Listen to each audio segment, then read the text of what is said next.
ഇപ്പോൾ ഏറ്റവും കൂടുതൽ ഓൺലൈൻ ഷോപ്പിംഗ് ആപ്പുകൾ ശക്തമായിക്കൊണ്ടേയിരിക്കുകയാണ്.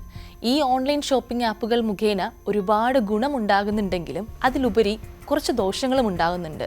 എന്നാൽ ഇത് എവിടെ പരാതിപ്പെടണം, ഇത് എവിടെയാണ് ഞങ്ങൾ ചെല്ലേണ്ടത് എന്ന് ഒരുപാട് പേർക്ക് സംശയങ്ങൾ ഉണ്ടാകാറുണ്ട്. കൺസ്യൂമർ കോർട്ട് പ്രകാരം നമുക്ക് ഓൺലൈൻ മുഖേന വാങ്ങുന്ന ഏത് ഉപകരണങ്ങൾക്കും ഏത് സാധനങ്ങൾക്കും ഒരു ഡിഫക്റ്റോ ഡാമേജോ ഉണ്ടാവുകയാണെന്നുണ്ടെങ്കിൽ കൺസ്യൂമർ കോർട്ടിൽ പരാതിപ്പെടാവുന്നതാണ്. മാത്രമല്ല, നിങ്ങൾ നോക്കേണ്ട ഒരേ ഒരു കാര്യം എന്ന് പറഞ്ഞു കഴിഞ്ഞാൽ ഇതിനകത്ത് അഡ്രസ്സ് ഉണ്ടോ എന്നുള്ളത് മാത്രമാണ്. നമുക്ക് ഒരുപാട് സൈറ്റുകൾ ഓൺലൈനിലൂടെയും ഗൂഗിളിലൂടെയും യൂട്യൂബിലൂടെയും ഒക്കെ വന്നു പോകുന്നുണ്ട്. അതിലൊക്കെ ഏതെങ്കിലും അഡ്രസ്സ് ഉണ്ടാകുമോ എന്നുള്ളത് മാത്രം ഒന്ന് ചെക്ക് ചെയ്യുക. അഡ്രസ്സ് ഉള്ള ഏതൊരു മേഖലയിലും ഏതൊരു സൈറ്റിനെയും ഏതൊരു ആപ്പിനെയും നിങ്ങൾക്ക് കൺസ്യൂമർ മുഖേന കേസ് കൊടുത്ത് അതിൽ നിന്ന് കോമ്പൻസേഷൻ ഈടാക്കാവുന്നതാണ്.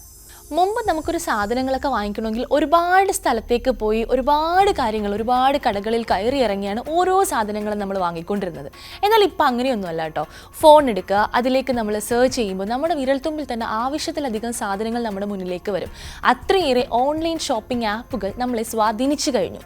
ഇങ്ങനെ ഒരു ഗുണം അവിടെ നിൽക്കെ തന്നെ ഇതിൽ ഒരുപാട് ഡാമേജും ഡിഫക്റ്റീവുമായിട്ടുള്ള പ്രോഡക്റ്റുകൾ നമ്മളെ തേടിയെത്താറുണ്ട്.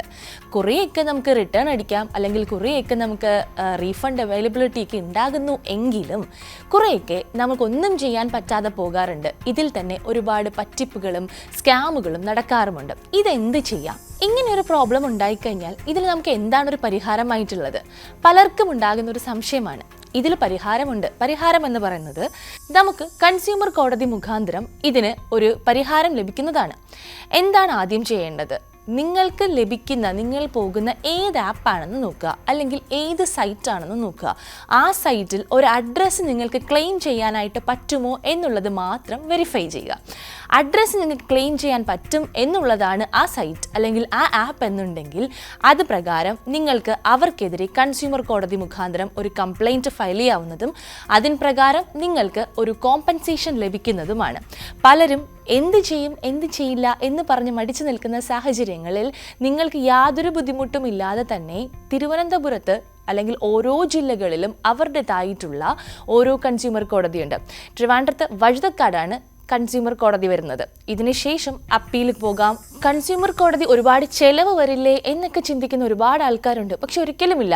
കൺസ്യൂമർ കോടതികളിൽ വളരെ ലഘുവായിട്ട് സാധാരണക്കാർക്ക് വളരെ ലഘുവായ രീതിയിൽ തന്നെ വളരെ എമൗണ്ട് കുറിച്ച് ഒരു അഡ്വക്കേറ്റിൻ്റെ പോലും സഹായമില്ലാതെ തന്നെ ചെന്ന് ചെയ്യാവുന്ന, അവനവന് തന്നെ പരാതി കൊടുക്കാവുന്ന ഒരു ഇടമാണ്.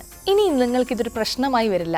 കാരണം ഓൺലൈൻ മീഡിയയിലൂടെ വരുന്നതോ അല്ലെങ്കിൽ ഓൺലൈൻ നിങ്ങളിപ്പോൾ യൂട്യൂബ് തുറന്നാലോ ഇൻസ്റ്റഗ്രാം തുടങ്ങിയാലോ ഒരുപാട് ആഡ് എന്ന രീതിക്ക് ഇങ്ങനെ ഒരുപാട് സൈറ്റ്സ് കയറി വരാറുണ്ട്. അതൊന്ന് ജസ്റ്റ് വെരിഫൈ ചെയ്യുക. നിങ്ങൾക്ക് ഇതിൽ നിന്ന് പ്രോഡക്റ്റ്സ് ഓർഡർ ചെയ്യാവുന്നതേ ഉള്ളൂ. ഓർഡർ ചെയ്ത ശേഷം ഇനി മടിച്ചു നിൽക്കേണ്ട യാതൊരു കാര്യവുമില്ല. കാരണം നിങ്ങൾക്കായി ഉപഭോക്തൃ കോടതികൾ തുറന്നിരിക്കുകയാണ്. നിങ്ങൾക്ക് ഓൺലൈൻ മീഡിയകളിൽ നിന്നോ ഓൺലൈൻ ആപ്പുകളിൽ നിന്നോ ഓൺലൈൻ സൈറ്റുകളിൽ നിന്നോ എന്തെങ്കിലും ചതി പറ്റിയതായിട്ട് തോന്നിക്കഴിഞ്ഞാൽ നിങ്ങൾ വാങ്ങിയിരിക്കുന്ന സാധനങ്ങൾ നിങ്ങൾ ആഗ്രഹിച്ചതല്ല, അല്ലെങ്കിൽ നിങ്ങൾ വാങ്ങിയിരിക്കുന്ന സാധനങ്ങൾ ഡിഫക്റ്റ് ആയതോ ഡാമേജ്ഡ് ആയതോ ആണ് എന്ന് നിങ്ങൾക്ക് തോന്നിക്കഴിഞ്ഞാൽ നിങ്ങൾക്ക് അപ്പോൾ തന്നെ കൺസ്യൂമർ കോടതികളെ സമീപിക്കാവുന്നതാണ്. നിങ്ങൾക്കതിനുള്ള കോമ്പൻസേഷനും ലഭിക്കുന്നതാണ്.